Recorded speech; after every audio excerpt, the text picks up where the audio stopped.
crazy 21 hours it has been. Kind of an emotional roller coaster, at least for me. I wasn't mad last night. I was happy at the fact that the Jays lost in a historic fashion. Last night's loss was the longest World Series game ever, tied for it anyway. The Dodgers did it back in 2018 as well, but ooh, that was a tough loss last night. I don't know. I'm gonna defer to you, Sage. I don't know whether should we start with the win tonight or start with the loss last night. We got quite a bit to cover because by the time that game was done last night, I think it was after 2:30 in the morning, which I'm pretty sure you had already hit the hay. And you want to get last night's game over? A short little segment. Well, let's go over last night's game here. Last night, I mean, the Jays never played bad. They had opportunities to win the game. First and foremost, I think we have to say what a game Shohei Ohtani had. I mean, he was 4 for 4 with 2 home runs, 2 doubles, and 5 walks. He got on base 9 times, something that obviously has never been done before. He was incredible, to say the least. And that's all I'm going to say about that. Also, I mean, Teoscar Hernandez, he was a thorn. He hit a home run last night for the Dodgers. And then I said to Nathan in a text, I was like, Nathan, at some point this season, we're going to have to see Brandon Little. And we waited as long as we could not to see Brandon Little. We waited, till the 17th inning? I think it was late in the 17th inning before we saw Brandon Little. And he kind of did what you kind of expect. I mean, he's got an ERA over 11. He let a home run to an extremely clutch hitter, Freddie Freeman, and that's how the game ended. The Jays had some opportunities to win, and I don't really think they were base running mistakes, to be honest with you. I think it was both Tommy Edman. I think Tommy Edman threw out 2 guys at the plate. One was a relay from Teoscar Hernandez, and then one was a single that went off Freddie Freeman's glove. And they made perfect throws. If those throws weren't perfect, the Jays probably win that game and would be looking at a 3-1 series lead, but we're not. To me, that was a crushing defeat. That, to me, is still, however this season goes down the line here, especially if the Jays get one more win, you're going to look at that as the one that got away and the reason why the Jays didn't win the World Series. But, I mean, they played great. They lost George Springer, unfortunately. It looks like he might have fucked up his oblique on a big swing. Bo Bichette, I mean, he came out of the game early, as did Kirk. Kirk was injured with something, but he returned today. It was really interesting last night because, they were up early on, 2-0. Then Kirk, I mean, he's been hitting a lot of home runs in the playoffs. I think he's got 4 or 5 now. I can't really recall. I can see, he's got 5. Hit a 3-run home run off Glasnow. And then I think we were up 4-2 against them. And then, of course, Tawny did his thing. The Dodgers did their thing. And we ended up dropping that one. I mean, all around, though, I mean, Scherzer was pretty good. Not terrible. 3 earned runs in 4 1/3 innings. The only other runs that we let were an earned run by Mason Flaherty, and then, of course, Brandon Little letting a home run to Freddie Freeman. Eric Lauer was outstanding. I mean, he went 4 2/3 inning in relief, which is pretty damn crazy. That's more than the starter went for the Jays. The bullpen for the Dodgers, with them being a bit of a weak bullpen, they were impressive. I mean, they only let 1 earned run out of the pen. We played great defense. They had 2 errors that game, but they also had two plays at the plate where they saved runs, so their defense did come in. It's a great game. It was a 6-5 loss. The one thing was funny, I as I'm watching the game, I had bought beer for later on in the week or whatever, right? And as the game goes on, I'm like, well, I'm watching the game with my mom, so I need to have a beer for as long as this game goes. I didn't think it was going to go 18 innings, so I ended up drinking 5 extra fucking beers that game. So I think, I didn't quite do the 9 for 9 challenge that Nathan was talking about, but I must have had at least 15 drinks last night, so I was pretty fucking drunk by the end of it, I'll tell you that much. Watching baseball is a little bit more fun when you're drunk, but great effort by both teams. That is a historic game. It's a gem. It's a classic. Unfortunately, we came up on the wrong side of the win-loss column there. And then tonight, however you want to slice it, in my opinion, tonight was a must-win. You don't go down 3-1 and win the series. I mean, it certainly has happened before, but not very often. I think Shane Bieber tonight was outstanding. His curveball was going. He went 5 1/3 inning, only let 1 earned run. His command was a little off, which is rare for him. Since being with the Blue Jays, he had only walked 2 guys in a game as the most. Tonight he had walked 3. Only had three strikeouts, but he pitched to contact. Was kind of weak contact. They didn't really hit him a whole lot, to be honest with you. LA did get up, 1-0 early, I think on a sac fly, that sort of thing, which is okay. Vladimir Guerrero, though, in the 3rd inning, hits a shot, and I mean a shot that exit velocity, I'm going to say was at least around 110. His 7th home run of the playoffs, which now puts him in the lead for Blue Jays all time in the playoffs, passing Joe Carter and Jose Bautista. So obviously a monumental night for him. But Kirk's at 5, so Kirk could potentially tie the guys behind Vladimir Guerrero. We'll see if he's got a little bit more thump in the bat. In terms of Ohtani tonight, I mean he pitched pretty good. We did get to him like in the 7th inning. We started putting together a hell of a rally. So he did end up letting 4 runs in 6 innings pitched, 6 strikeouts. He looked great, though. The first 6 frames there. Anthony Banda did not look great. Former Blue Jay, former Pittsburgh Pirate, didn't look very good. Blake Treinen was okay, and Dreyer was okay. But I mean, that's what it is. But Ohtani 0 for 3 with a walk tonight. Pretty damn good how we pitched him. You don't have to walk him every time. There are certainly situations where you need to walk him, but you can't just put him on all the time. That's not the way you're going to take care of business. Now, like I said, Springer was out of the lineup, so how did the Jays offense do from a box score perspective? Well, Nathan Lucas was 2 for 3. Vladimir Guerrero 2 for 4 with 2 runs scored and a home run as well as a walk, so he had a big night. Bo Bichette hit a single off the wall. Typically would be a double for him and an RBI. And, that was big. It helped, put the lead on. I think we were up 5-1 or something like that at the time. Normally a double. So he's obviously not running very well. That's why maybe, him being in the DH spot's not going to be terrible. Asabarger 2 for 5 with an RBI. Varsho 1 for 5. Ernie Clement 2 for 4, runs scored. Andre Gimenez was pretty good tonight, 1 for 3. I always bitch about him, but he did get an RBI. He's hitting okay in the playoffs, 670.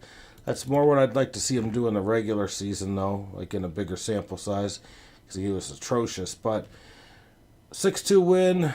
Tomorrow is going to be an absolute bitch of a game, probably. It's tied 2-2. The pitching matchup obviously favors the Dodgers with Blake Snell going back on the hill. I do not know if we're going to win this game at all. In fact, I'm going to bet that the Dodgers go up 3-2 with the coming back to the Jays. But it's a 3-game series, all hands on deck, and we certainly can do it. But it's a lot of pressure for Trey Savage's first road playoff game. It's a lot of pressure against a great lineup. He's going to have to throw the ball better than he did in his first start. He's going to have to throw for more command. Walks have been a problem for him. in some of his starts in the playoffs. So we know he's got a lot of swing and miss in him, but I'd like to see him pitch a bit more effective in terms of, okay, two things. Throw your fastball a little bit more, and B, throw your splitter a little bit more to righties. It's an extremely effective pitch against left-handed batters. I do get that, but I want to see you throw your splitter against righties. You can't just go slider. You can't just be predictable. You got to see what your splitter is made of. You got a great splitter, great spin rate. Let's spin the ball against the Dodgers and see what happens. But a huge spot. I anticipate the Jays will lose tomorrow, but you never know. Maybe we're due for one of our big offensive outings. It's really just, if you think about it, one more series left. You know, I'm not talking about the 7-game series. It's okay. You've got a 3-game series to go. 2 of the games are at home. 1 of them's on the road. You've got a 500 record, you know, when it comes to playing at the road. And you've got, 67% record or whatever the fuck it is at home. A very good record, best in the majors. So we'll see. I'm not overly confident, but we'll certainly see what happens tomorrow. Now, there was a game we forgot to cover in the NFL yesterday. I'm sorry. I do have to do my due diligence and kind of go over this game. Kansas City Chiefs improved to 5-3 against the lowly Washington Commanders, who are now 3-5. As expected, Marcus Mariota wasn't very good. 2 interceptions, 1 touchdown, and a lousy 73.3 quarterback rating. Patrick Mahomes, I'd say, was okay. Say he was just okay. I mean, he had 104.9 rating, but he threw 2 picks to start the day. Fortunately for him, he had 3 touchdowns as well. So, I mean, he's looking sharper. He's certainly not looking like an MVP to me. And I don't care what anyone has to say. He's not looking like an MVP to me. But, they got the job done. Their defense is looking good. They really limited the Washington rushing attack to 60 yards on 20 carries, which is pretty damn good. Marcus Mariota was their leading rusher with 28 yards. So it's like, yeah, I think Kansas City, they're not what they were before, but, they're still relevant. They're still relevant. We'll see if the Baltimore Ravens can become relevant. I believe Lamar Jackson's coming back this week, so we'll certainly see there. Now, I did forget to bring up this page. I already went over that shit. I don't need to go over it again. But, hit that fucking like button if you haven't already. I think one person in here has not. So if you don't hit the like button, you're kind of a cunty person. So hit the like button. But we do need to go over the big leagues here. OJ's Juicery. And we need to go over who won, who lost, and where everyone is situated from a standings point of view. First and foremost, with my back up against the wall, I came out swinging. Against the last place team in the league, I would have beat anyone this week. I scored 330.5 points. It seems like maybe my coaching is starting to work. Big win over Tim Tebow's Bible Club, 330.5 to 237.5. It was a must win to keep me in the playoff fold, which we'll go over very shortly. Oh, wow. Tommy Ooh! Ooh, I did not know this. I told Mom that she was done, that she had no chance. What a big win for Hard Count and Net against Tommy Callahan's Auto Parts. You want to talk about a nail biter and a squeaker? I'm going to read the direct numbers here, because they're, quite frankly, unbelievable to me. Hard Count and Net wins and improves to 5-3 with a 294.37 point performance to Tommy Callahan's Auto Parts, 293.53. You're talking like a 0.8 differential there. that crushes Sage. Sage is probably ready to hit the panic button as well as the red button. He's probably not too happy. And then you've got a battle for first place. You got Patchwork Pigskins winning 308 to 192 against Deflate These Balls. You heard me. 192. That's got to be the lowest amount of points that's been scored by anyone this year. Now we need to ask ourselves, is Deflate These Balls a fraud? I don't know. He was projected for 298.5 and only scored 192. That's pretty fucking crazy, actually. And then finally, you got Butt Fumble Safety winning 265 to 236.5 against TDs in Your Face. So what does that mean for the juicery? Well, I'll tell you what that means. That means that Patchwork Pigskins is in first place, a winner of 6 in a row, 6-2 record. It's a pretty good, pretty nifty record if you ask me. Deflate These Balls also 6-2, but in second place. Hard Counter Net to third place with a 5-3 record. In fourth place, you've got TDs in Your Face with a 4-4 record, a loser of 2 straight. Butt Fumble Safety 4-4 in fifth place. And you've got a new 6 seed. Fourth Quarter Steven is no longer eliminated from the playoffs. If the playoffs were to start today, Fourth Quarter Steven would be in against fucking Tommy Callahan's Auto Parts. How important is that David Montgomery fluke touchdown looking right now, Sage? Because you're in 7th with a 3-5 record yourself. Just ahead of Tim Tebow Bible Club, who's 1-7. Well, I wouldn't say just ahead. I'd say that we've got one team that seems like they're going to be eliminated. And then you've got 4, maybe 5 teams that none of them are safe. It really comes down to the matchups this week. And yes, I said you were a loser of 2 straight, so there's no need to say excuse me.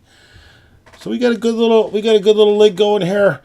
Very competitively balanced, I would say. Sage was crying his eyes out. That's why we had to cancel the stream last night, because Sage just didn't know what to do with himself. Now, what do we have on the docket for this week? First and foremost, myself, Fourth Quarter Steven, is going to take Butt Fumble Safety. The early projections have me winning by 1.5 points. Tommy Callahan's Auto Parts in a big fight this week with TDs in Your Face. He needs it to stay relevant. TDs in Your Face needs it to stay relevant too. She does not want to be a loser of 3 straight and potentially fall to that 7 seed that Sage currently resides in. Deflate These Balls gets a good little rebound match against Tim Tebow Bible Club. Favored to win by a lot, but he was favored to score a lot last week, and he did not. He did not. And finally, this is a big matchup here. This is potentially another first place matchup between 6-2 Patchwork Pigskins and Hard Counter Net 5-3. And she's been struggling to know who to start between Jordan Love and Drake May. She went with Drake May this week.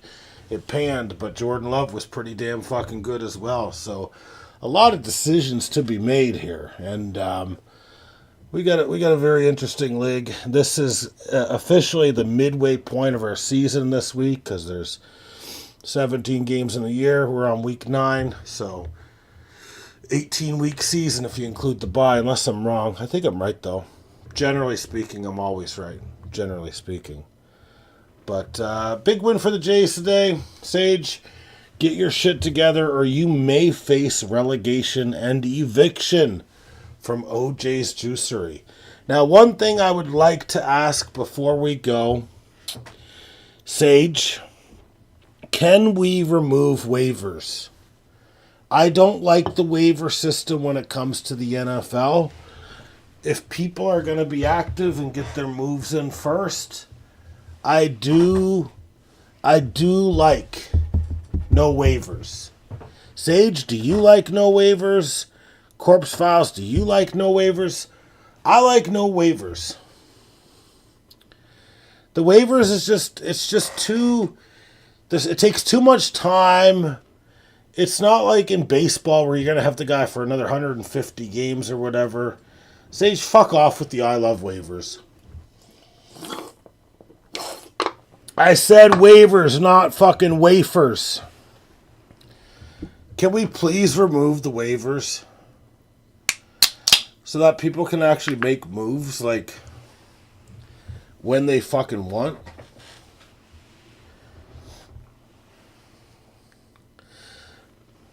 Waivers are not great. Wafers are great. He's loving his new jumpsuit, Jared Versus. Little shit talk there. Sage, could we please get rid of waivers, though? Please.